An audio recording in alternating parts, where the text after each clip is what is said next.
Hello and welcome to the Freedom Seeker Show and podcast. I'm your host, Yvonne Winkler, and I'm here today with the Robin Joy, yoga studio owner, teacher, sexuality coach, photographer, speaker, and facilitator.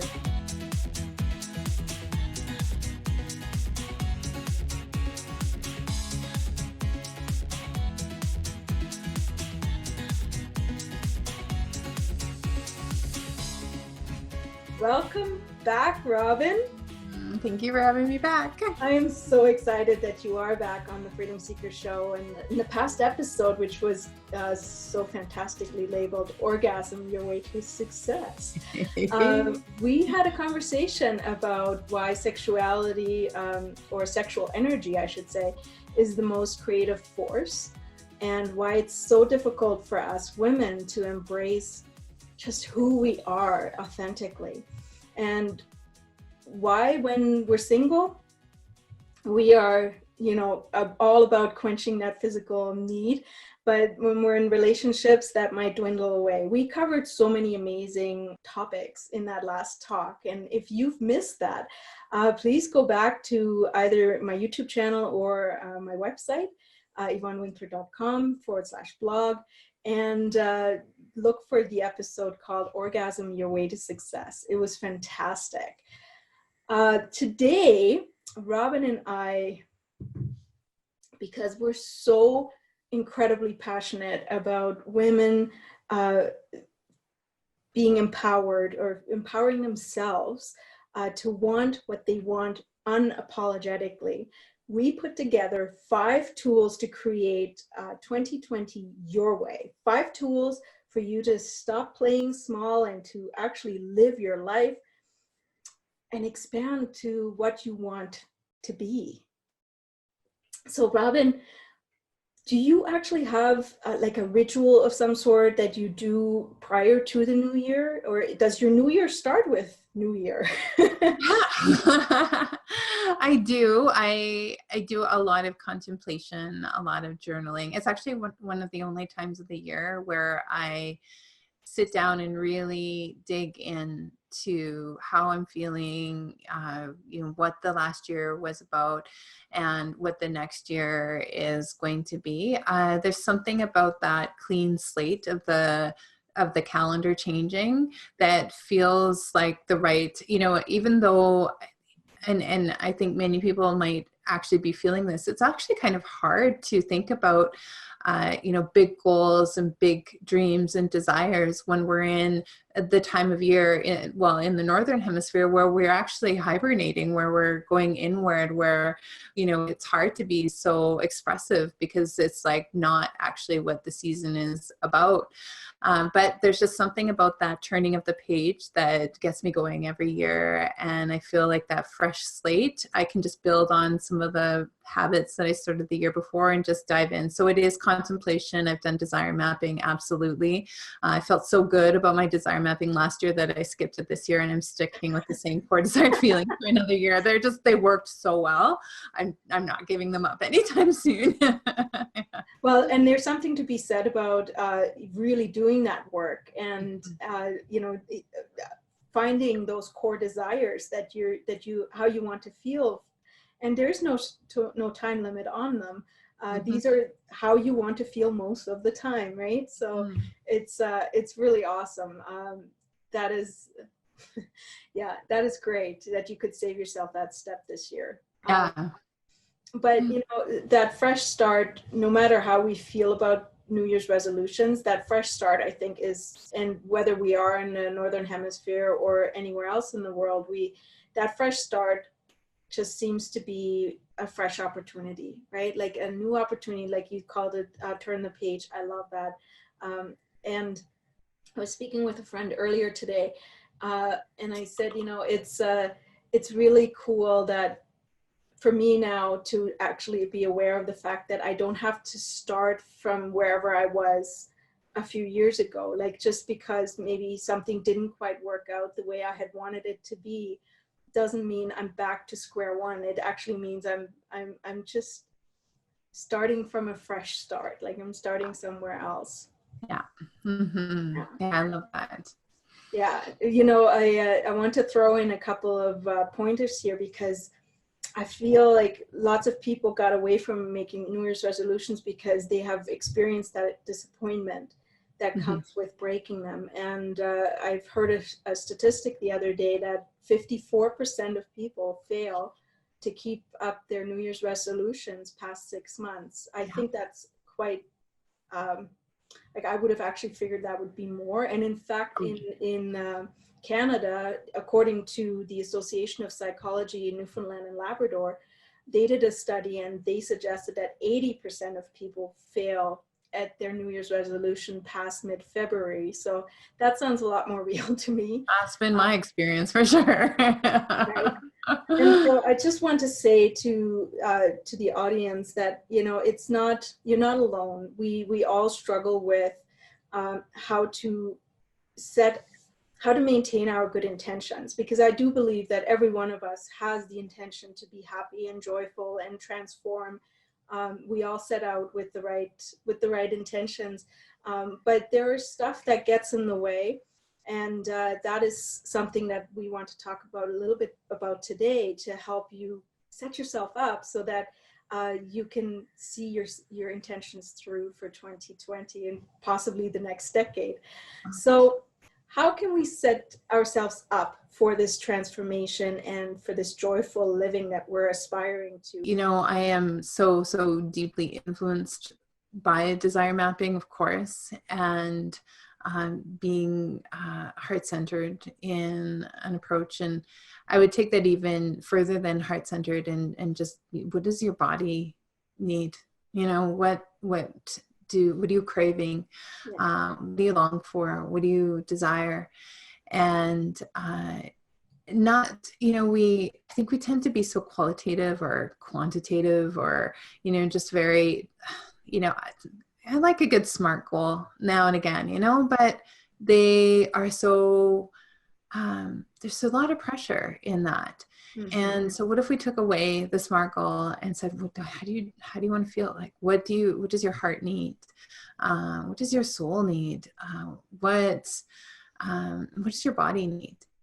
And when you start to feel into those things, then it's like, oh, okay, it might be very different than those SMART goals that you think you had to reach. And it might be a very different year. But I also think that once you start nourishing yourself, you feel the impact in you. It's a lot easier to keep going.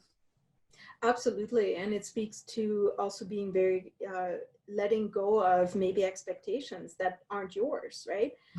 Like, how many times have we put a goal on that goal list that's really actually not our goal?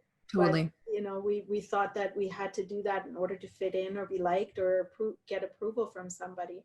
Mm-hmm. So first tip that we have for you is get out of your head and into your heart. You know, find your heart center connection, your Shakti, your life force, in order to create the life that you want. Now, what are some of the things that you do, Robyn, that help you, number one, get into the heart? I remember when the first time I heard this, like, connect with your heart, and I was like, I don't even know what that means. Like, how do I connect with my heart? Like, yeah. So how do you connect with your heart, and how do you stay there? Mm-hmm, mm-hmm. That's, you know, it's just my reality now. So I'm not even sure how I stay there. I think I've just been there for long enough that that's like the default mode. Mm-hmm. But I'll say absolutely through breath. And that came for me through yoga practice, absolutely, through continuously breathing consciously with the intention to connect to sensation and the experience of my body. And you do that enough times, that's the default setting. It's like, okay, what is my body's experience? And you start to live through that reality rather than through the thinking. And that's not to say that I'm not constantly thinking and that I don't disconnect at times from the experience of my body, particularly when I get very hung up on a SMART goal or on like a perceived expectation. And, you know, I almost there's a bit of a disconnection from the body in that experience that, and you start to feel it, you start to just feel like anxious and nervous, and all the spirals start happening, and things kind of feel, they don't feel quite as aligned, and way harder. Everything gets harder, like a million times harder. And as soon as you drop back into your body, into like that space of connection and ease and trust, things get easy again. So it's like, it's a practice again and again and again. Feel your body, feel your body, feel your I body. love that you say that it is a practice, because I also think that you're absolutely right. It's difficult to explain what it feels like to be in your body or to be heart-centered. It's a practice that you will get to experience when you follow the practice. Yoga is not mine. I wish it was. I really struggle with going to yoga practice, but I also feel that there's lots of women that can relate more to yoga than they can to meditation. Absolutely.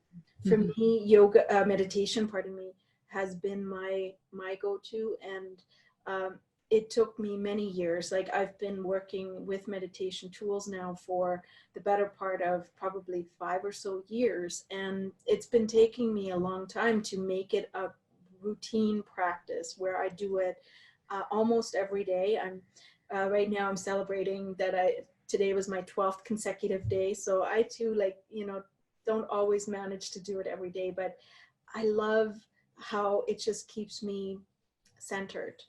And I do mine first thing in the morning. Other people might do theirs later at night. But I wanted to give a tip for those of you who have never done meditation before. It is as simple as finding a yoga studio would be. You can go online, and there is lots of meditations on YouTube and so on. But the place I found super helpful for me was Insight Timer, because Insight Timer has just such an amazing amount of different choices and options. Because if you're doing a guided meditation, having the right teacher is super important. If you don't resonate with that person who's leading you through meditation, you're not going to relax, and you're not going to find your zen space. But key takeaway that I would like for everyone to take away is that it's a practice. So, be gentle with yourself. Make a point, set an intention to maybe try to make a yoga class once a week, or to go to meditate once a week, and then, increase accordingly. But getting out of your head and into your heart requires for you to do some sort of a practice that intentionally guides you back into your body. Yeah. Is there anything else you would like to add, Robyn?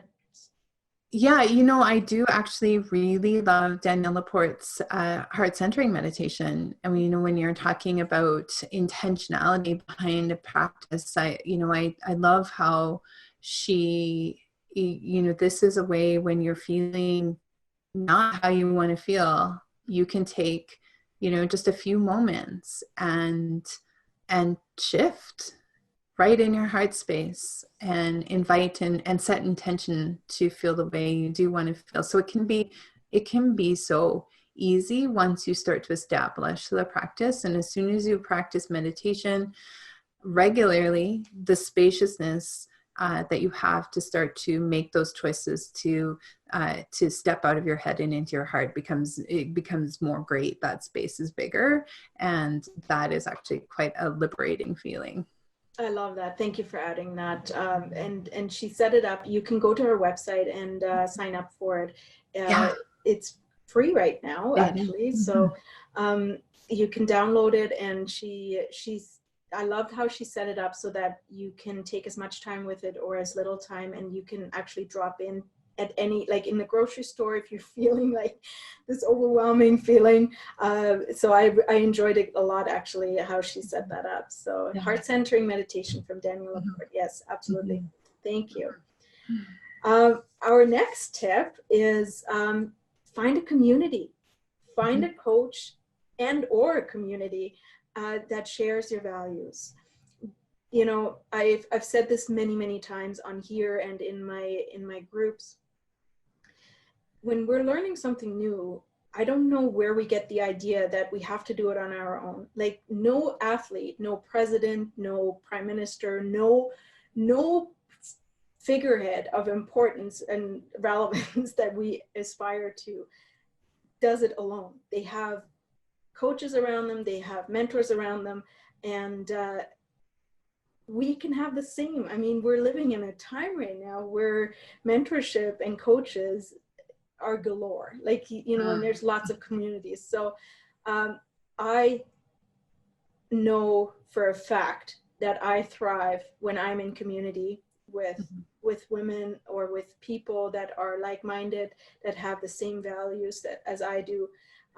And I definitely thrive by having a coach who I can share just one-on-one stuff with that maybe I'm not ready to share with other people, and that is committed to helping me get through or just process or heal whatever I need to process and heal. Because when you want to live big, big shit will come up. Yeah. Yeah. You know, when we want to come out of our comfort zone, big stuff will come up. So when I left my full-time and secure job, that's the first thing I did. I had no idea how I was going to pay for it, but I knew I needed to get myself a coach, because I knew I needed someone to keep me centered and sane, I guess. Yeah. Yeah. So how do you feel about that, Robyn? Community? Yeah. So one of the things when you were talking that really struck me is, as we go through these changes and we decide that we want to be a better version of ourselves, or and really, if we have big dreams and desires, what has gotten us to the point where we're at right now is actually not the same thing that's going to get us to where we want to go. We need to actually step into a new version of ourselves, and in order to do that, we have to face who we are. We have to face all those aspects of ourselves that are disintegrated and that are wounded and that need healing and that need work. And that can be something that you can absolutely do on your own, but it's like 10 times quicker and a million times easier if you have someone who can support you through that journey. Yes. But what's really beautiful about the coaching relationship is that you actually don't have to hide in that relationship, right? So you can actually show up with your coach and just be who you are. And your coach, a good coach isn't going to judge you, isn't going to make that uncomfortable for you, but it's just going to love you in that space and help you get to where you want to go. And showing up just like completely raw and real with a coach can be so liberating. But to actually have your coach love you in that space and take you where you want to go is just such a beautiful experience. And then the second thing I wanted to say is about community. Is so many of us complain that we don't have a community. We don't have, the friends that we want. We don't have like you hear a lot of these like high vibe, like, no one's vibrating on that same level as me. And I'm like, like we hear a lot of that people just don't have places to fit in. And what I would say is then you need to be the person who creates a community. If you don't have a community that feels like the right community for you, then you make it. And that's actually something that I did last fall. I didn't feel like I had that unconditional support in sisterhood with other women who are entrepreneurs. And so I was like, I'm just going to invite women entrepreneurs to come and connect with me. And it's been amazing and so transformative. So, there's no excuse. There is support, absolutely. And you do belong and you're not alone. Love everything you just said. And I also loved how you pointed out that coaching relationship is really important to find someone that doesn't judge you or that you feel comfortable around. Yeah. Just because they have that title or because you've paid X amount of dollars for a session, if you didn't like that person or you didn't feel comfortable there, then don't stay with them. Go find someone that you are comfortable with, because it needs to be a two-way communication and community. Absolutely. I love, sometimes we join communities that are already established, and for me anyways, I have a little bit of a wound around not belonging, and I've actually found much easier to join or be the creator of a community, because then it wasn't about me, but it was about inviting the right people in and me not entering a community that was already at large. Like, you know, that was, you know, hundreds of people already that I was now still navigating. Like, how do I fit in here? So love those points. I think that's super important. And if any of you want a little bit more information on how to identify the right coach for you, or how to identify a community that works for you, shoot either of us a message. I'm certain we both can give you some tips on how to make community a big part this year. Yeah. All right, and then this third one is so simple. And I've heard it a million times, and I have nodded to it and said, yeah, I get it, yes. And then I didn't do it. But when I started desire mapping, part of the process of desire mapping is, of course, you write down your desires over and over and over. And that was when I discovered the truth of this next tip, which is write your goals and intentions down. Marie Folio just did an episode on Marie TV where she shared 3 strategies that will triple your odds of success for this year's goals. And in it, she cites a study that found that we're 42% more likely to achieve our goals if we write them down. It's huge. 42%. That is huge. Right? Like, I don't know about you, but I can use any kind of help I can get in making things come true. So 42% writing them down. How do you write yours down every day? Or do you write yours down once a year? Or like, how do you operate, Robyn? Yeah, you know, this year is a little different for me because I have not actually set like solid goals yet. They're still kind of floating in the ether. I've written them down in the past and not looked at them. So my intention this year is to find a way to write them down, but to also do that repeatedly and to look at them repeatedly, like to have them be front of mind, because I've seen that work really well with just desire mapping and writing my core desired feelings down consistently, and every single week writing them down, connecting to the words and setting that intention. I've seen how powerful that is in creating the life that you desire. I was like, okay, now I'm going to take this into my goals. So I really wanted to make sure that the goals felt super resonant. So they're still formulating right now in terms of like, but I'm definitely, I absolutely 100% agree with writing goals down. And, you know, I've been making lists for the universe, which you could say is probably a goals list. Love that. Tell me more about the universe. Every time when I make my to-do list, I do 2 to-do lists. One is for the universe and one's for me. This is an idea that I got from Kate Northrope. And so when I do, and what I've noticed is that I actually cross quite a lot of things off of the universe's to-do list without doing any work. Amazing. Yeah. So write your goals down. Yes. So can you give us an example of what you would put on a universe to-do list? I have a great example, actually. So my daughter is in rhythmic gymnastics, which is probably the world's most expensive sport, I have come to learn. So everything, like all of the costumes, the apparatus, they're pricey, and this is just the way it is. And we needed to get her a competition leotard. When I looked at prices for this, it was up to $500 for these leotards. And I was like, okay, that's a lot of money for a leotard. They're beautiful. They're absolutely worth it.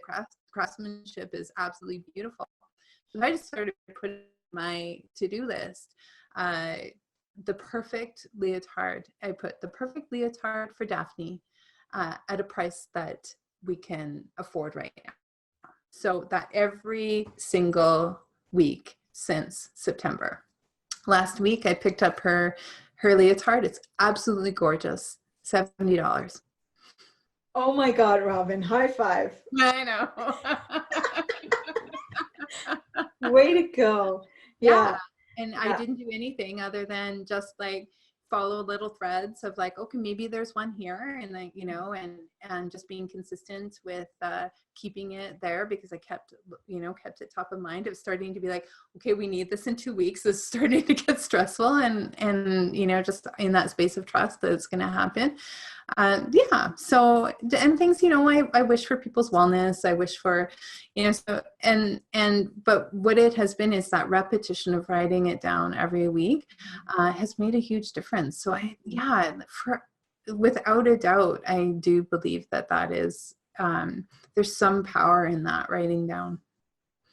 And you know, something that came up for me while you were speaking was, you don't have to have your goal list ready to go January 1. Like, No.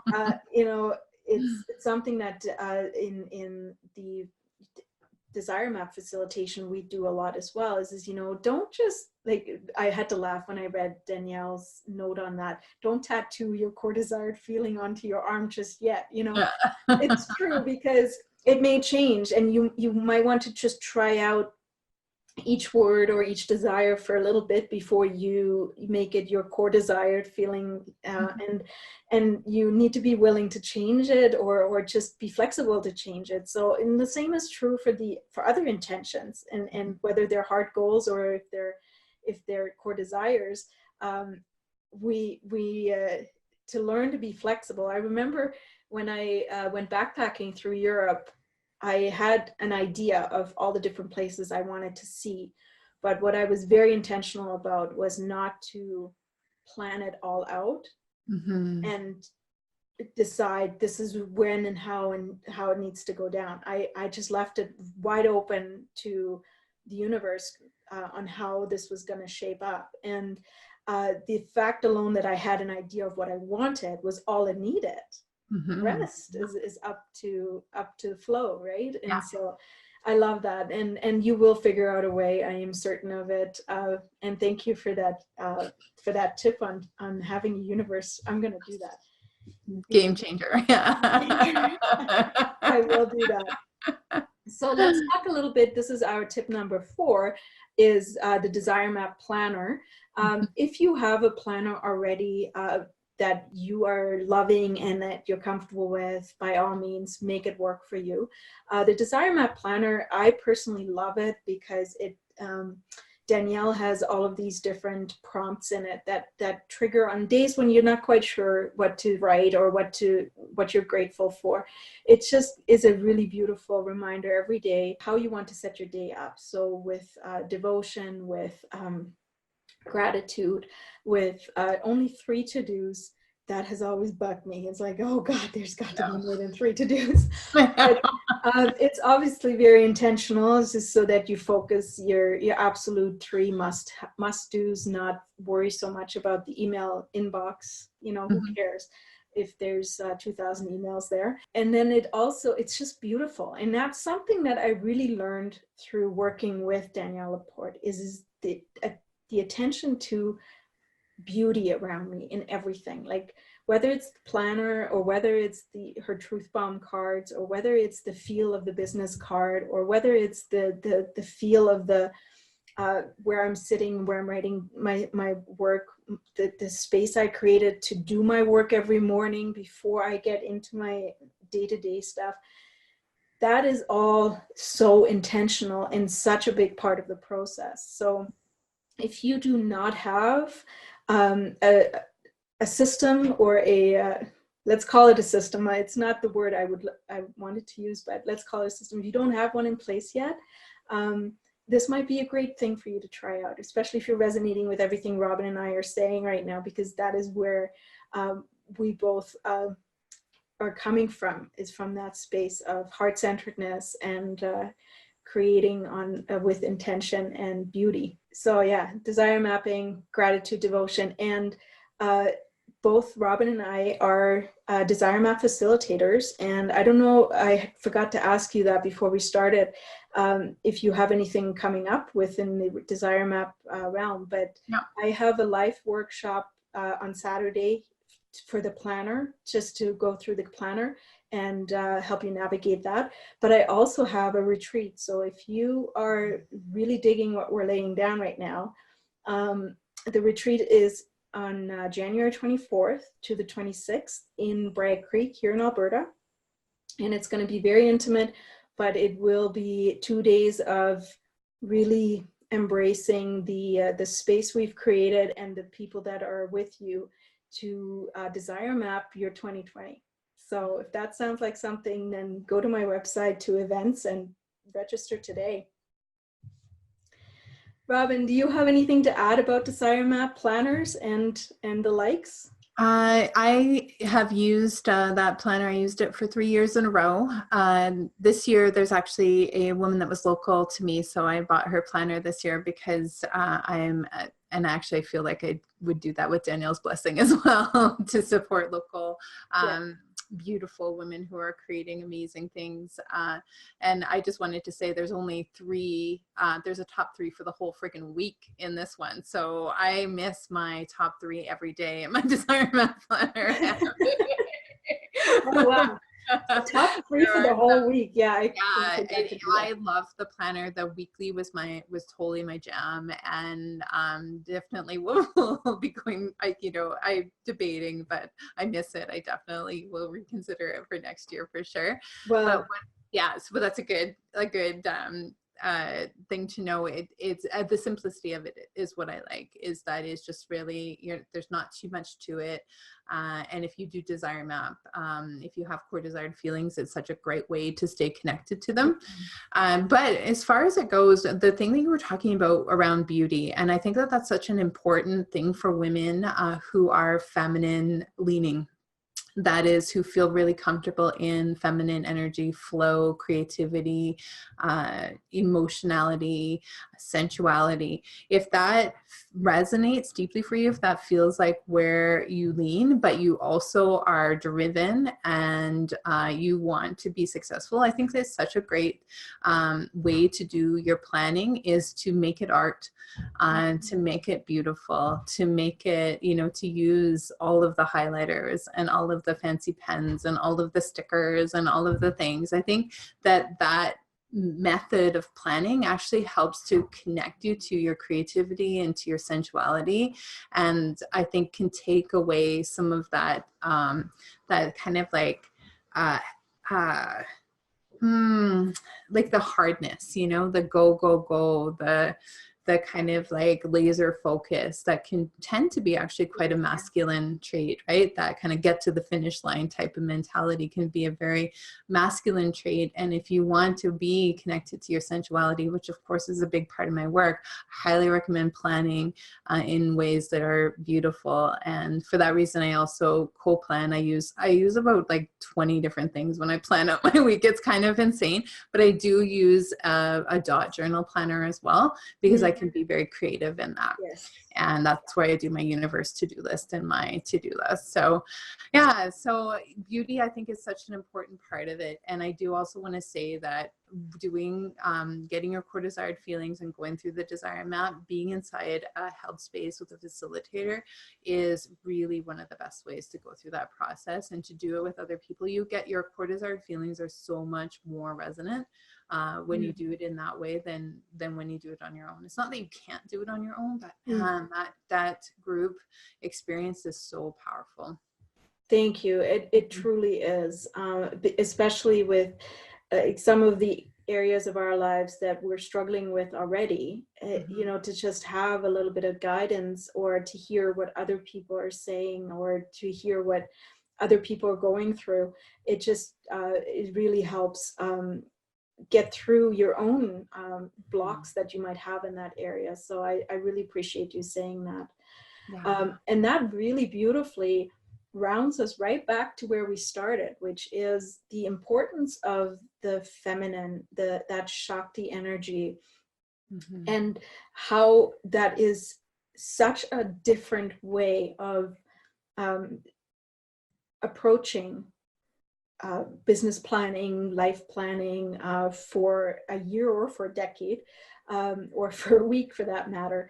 And connecting with that feminine energy was something that I really struggled with, because I came from a background of very masculine, very patriarch driven systems. And it took me a while finding community, finding the coach, it took me a while to really reconnect with my feminine energy. And that is one of the works that brought you and I together. And that is our fifth tip for how you can make 2020 really resonant, and that is to connect with your life force on a consistent basis. So this point kind of ties all 4 points, that we've recommended into one, and that is connecting with your life force. So Robyn, I'm going to turn it over to you because you're really truly the expert in this. Tell us a little bit more about why this is so important, especially this life force energy that is within all of us, and why that makes such a difference when we are going about our lives. Yeah.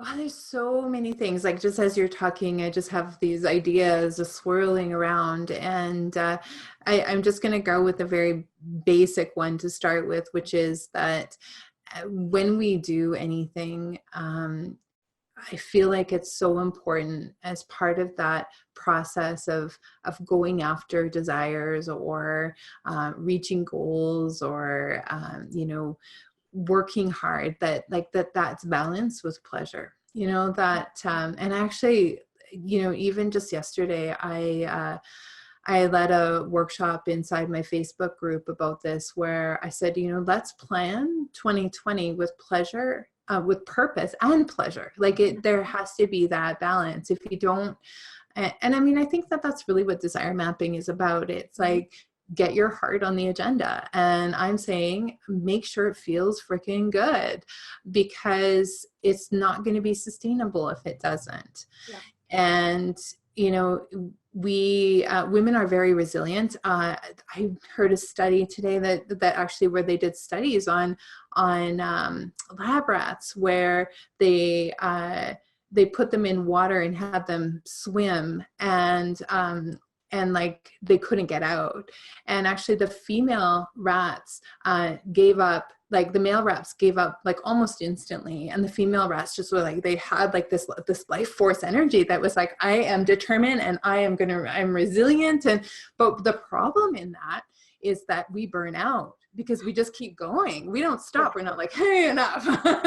This is a useless situation. I'm going to give up. I'm going to do something else. We just keep going. And we continue on that, swimming, and we burn out, because we're not connecting to pleasure. We're not serving something that feels bigger than ourselves. We're not, so it's that is such an important thing to remember, is that you can't run on empty. You have to absolutely make sure that pleasure is part of that experience. And when I say pleasure, it's things that feel good, and that can be anywhere from consciously making sure that sexual pleasure is an important part of your life, to eating chocolate. It doesn't have to be one or the other. It can be a whole scale of things. So that, I would say, is the first thing.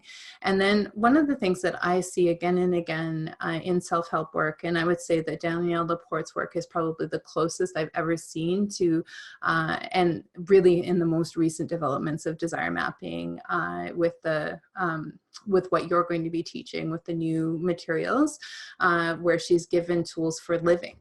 And that's really where I see so many self-help things going wrong. It's okay, change your mindset, do all these things. Okay, you're good. And that's actually not that's not enough. It's how do we actually live inside that space? Yeah.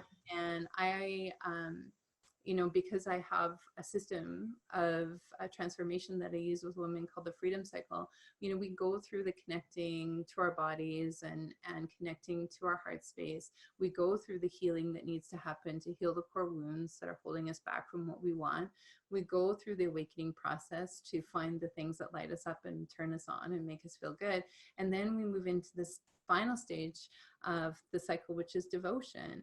And in that space, what are we devoted to? Devotion to spirit, devotion to self, and devotion to love.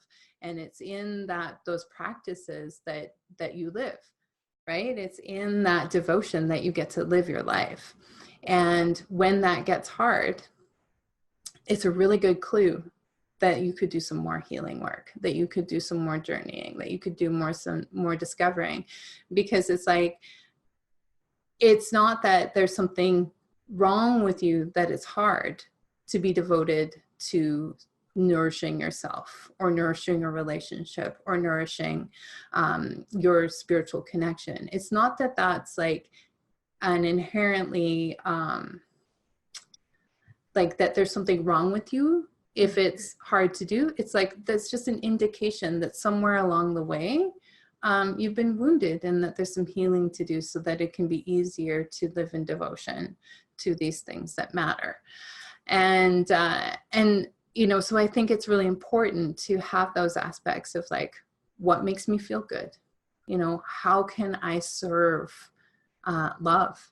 And how can I connect to what's true for me? And then ultimately, we really do all crave intimacy, and we all crave to just be exactly who we are. So I talked earlier about that coaching relationship, and how important it is to be able to show up in like that super vulnerable, raw and real way, or you're not going to get transformation. Because intimacy is about, I mean, this is very much like Brené Brown's work. It's like, if you have a false notion of who you are on top of all of that, on top of your true self, you're never going to truly connect. And I think it's in that connection of intimacy, that really like that soul connection that you make with other people, like that's life force energy. That's deeply nourishing. That's how you live a life that feels joyful, that feels free, that feels vibrant and alive. It's in that capacity to be like, I can just be who I am. I can just be me, and it's safe. Yeah. And I think many who are listening can relate to that, because we have felt it in certain times in our lives. I mean, most of us have an adaptive strategy. Yeah. Most of us are not in our authentic selves, but you're right. We do see it in people.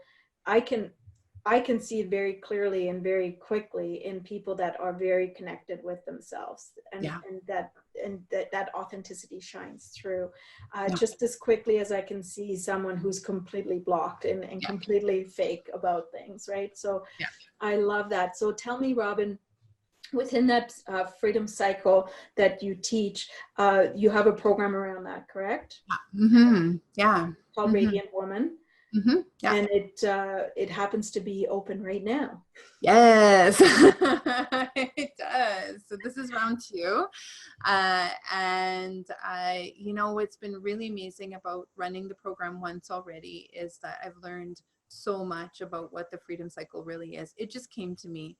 I don't know where it came from, but it just came to me. And I just kind of looked at how I support. I'm like, oh, it's this is what I do. I do this with every client. So I decided to turn it into a process so that people could see the journey that they would go on when they're working with me. And I suspect that's the journey that everyone goes on working with every coach. But to have it into these steps, it's like, it makes it very clear where you're going. And so Radiant Woman is a journey where you go through the steps of the freedom cycle. And the goal that you would set inside that program can be anything. So it can be a life goal. So I can support you as any life coach would support you. It can be a goal around your sexuality. It can be a goal, like, it really, any goal inside that program works. But the tool that I use to get you to your goal is pleasure and sexuality. So it's tapping into that life force energy, into your sexual energy, and utilizing what's already inside to help you to see that you are absolutely capable of having the life that you desire. Oh, I love that. One of my absolute favoriteest quotes by you that you said in the first interview we did together was that the reason why that life force is so not just important, but it's vital, is because that is where we come from. Yeah, exactly. Yeah. And when you said that, that really like hit me, like it really landed on, oh my God, I get it now. I get how important it is to connect with that part of me again, and to allow pleasure to come in. And I am one of your students from the first round, and I have to tell you that probably one of the things that stood out to me the most from that group, from that program, is how much I deny myself pleasure. Yeah. Of all sorts. You know, it really blew my mind how blocked I am around pleasure.